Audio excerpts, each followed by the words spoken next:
Hello বন্ধুরা, welcome to only sports. তো এই ভিডিওতে কালকে যে ম্যাচ ছিল ইস্ট বেঙ্গল ভার্সেস জামশেদপুর এফসির মধ্যে, তো সেই ম্যাচটা নিয়ে কিছুটা আলোচনা করব। তো যেই ম্যাচটা ইস্ট বেঙ্গল 1-0 জয়লাভ করেছে, তো সেই ম্যাচটার ব্যাপারে কিছুটা আলোচনা করব। তার সঙ্গে ইস্ট বেঙ্গল কোচ সে ম্যাচ শেষে কি বললো, তো সেই সব বিষয়গুলো নিয়ে একটু আলোচনা করবো। তো ভিডিওটি সবাই শেষ পর্যন্ত দেখতে থাকো। আর চ্যানেলে নতুন হয়ে থাকলে চ্যানেলটি সাবস্ক্রাইব করে পাশে থাকা বেল আইকনটিকে অন করে পাশে থেকো। যেখানে ইস্ট বেঙ্গল কালকে 1-0 জয়লাভ করেছে, যেখানে ডিমিট্রি ডিয়ামান্টাকোসের একটা গোলে 60 মিনিটে ডিমিট্রি ডিয়ামান্টাকোস গোল করে, তো সেই গোলেই জয়লাভ করে শেষ পর্যন্ত ইস্ট বেঙ্গল। তো কোনো রকম গোল খায়নি ইস্ট বেঙ্গল, ক্লিনশিট রেখেছে। তো আনোয়ার অসাধারণ পারফরমেন্স ছিল আনোয়ারের কালকের ম্যাচে, সাথে হেক্টর ইউসে সবারই ভালো পারফরমেন্স ছিল। ডিফেন্সে হিজাজি মাহের সেও ভালো পারফরমেন্স করেছে।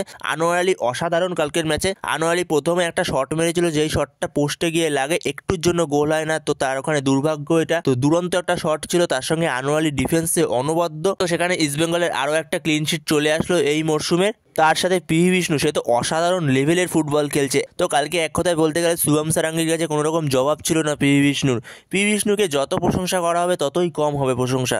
তো সেখানে পিভি বিষ্ণু অসাধারণ লেভেলের ফুটবল খেলেছে কালকের ম্যাচটা। তো যেরকম আগের দিন সুপার সাব হয়ে সেকেন্ড হাফটা যেরকম ফুটবল খেলেছে, তো সেখানে পিভি বিষ্ণু কালকে অসাধারণ ফুটবল খেলেছে, এক কথায় অনবদ্য ফুটবল খেলেছে। তো ইস্ট বেঙ্গলের যে গোলটা হয়েছে, সেই গোলটার ক্ষেত্রেও পিভি বিষ্ণুর ভূমিকা রয়েছে। যেখানে পিভি বিষ্ণু বলটাকে যেভাবে ছেড়ে দিল, তো সেখানে এই বলটা ছেড়ে দেওয়ার জন্য আলভিনো গোমস এবং একটা ডিফেন্ডার ওখানেই কেটে গেছিল। তো তারপরে জাস্ট ফিনিশ করা উচিত ছিল বলটা ডিমিট্রি ডিয়ামান্টাকোসের। সুন্দর একটা ফিনিশ করে 1-0 এগিয়ে দেয় ডিমিট্রি ডিয়ামান্টাকোস ইস্ট বেঙ্গলকে।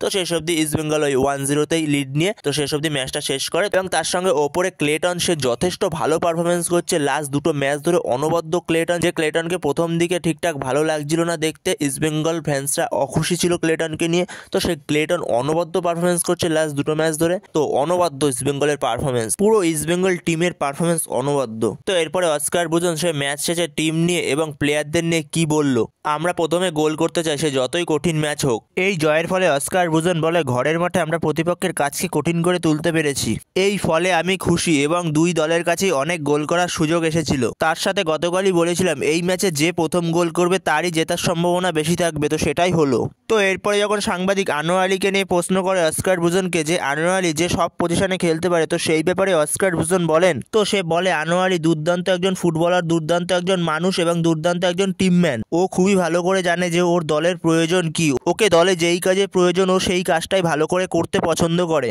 ওকে যেই পজিশনে খেলতে দেওয়া হোক না কেন, ও সব পজিশনে নিজের সেরাটা দেওয়ার চেষ্টা করে। আমি এরকম একজন ফুটবলারকে আমার নিজের দলে পেয়ে আমি খুবই গর্বিত। তো এরপরে যখন অস্কার বুজনকে ব্রাজিলিয়ান ফরওয়ার্ড ক্লেটন সিলভাকে নিয়ে প্রশ্ন করে, তখন অস্কার বলে ওর ক্ষেত্রে খুব বেশি কিছু পরিবর্তন করিনি, ওর যেটা কাজ তার থেকে একটু কিছু পরিবর্তন করেছি। ক্লেটন সাধারণত নম্বর 9-এর কাজটা করতো। আমাদের দলে দুজন নম্বর 9-কে আমি এক জায়গায় রাখার পক্ষপাতী নই, ওই জন্য একজনকে একটু নেমে খেলতে বলি।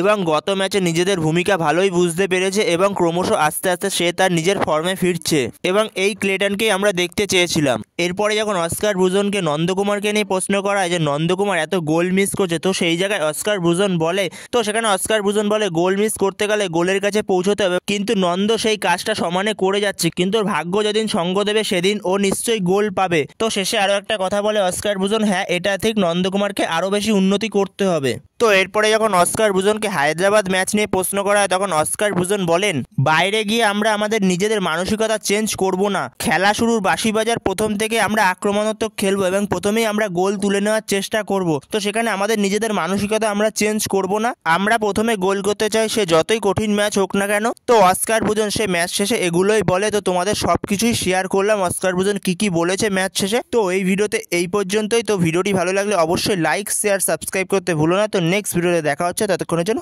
Bye bye.